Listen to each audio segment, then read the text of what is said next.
Alright, so in this video, I'm here to inform you about the stinky situation of the stink bug. Now, obviously, we've all seen stink bugs before. They've been a very prevalent part of our modern society. You see them everywhere. You see them in your windows. You see them in the grass outside. You see them on your front door. You see them everywhere. So I've got a presentation about them for you today, created by me, obviously. So first, we gotta wonder, what is it? Alright, so the stink bug, the brown marmorated stink bug, as you can see in the bottom right corner, it originated from Eastern Asia. So you're going to see China, Japan, Korea, those kinds of countries in the eastern portion of Asia. Now, originally they arrived via shipping container.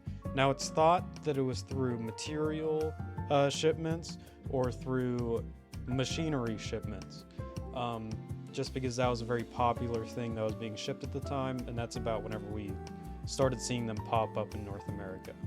And then last, we have this here where they will eat literally anything. That's why they tend to be very annoying, and they're very, what's a good word for it? There's a lot of them, okay? Because they can grow, they don't have any predators, and they will eat literally anything.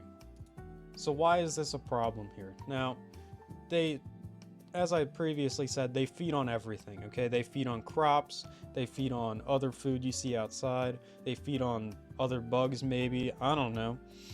So whenever they do this, they're actually destroying farmland, and they're destroying other things that may need to be harvested for human use.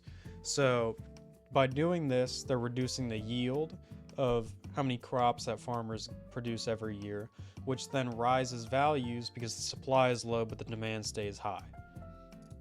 Last, we have, how do we fight these stink bugs? Now, obviously, you keep seeing them. There's been some attempts to get rid of them, but they've, for the most part, been implemented pretty successfully around us. So some farmers have implemented a physical barrier to prevent stink bugs, as we can see like a screen here, over some of their crops that maybe are easier to enclose.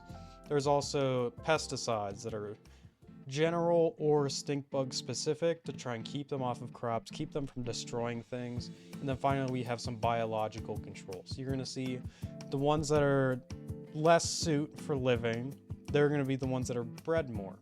And by doing this, this is then deterring their chances of growing up in the future, which will then keep the population growth down, maybe eradicate them in general. And that's the brown marmorated stink bug.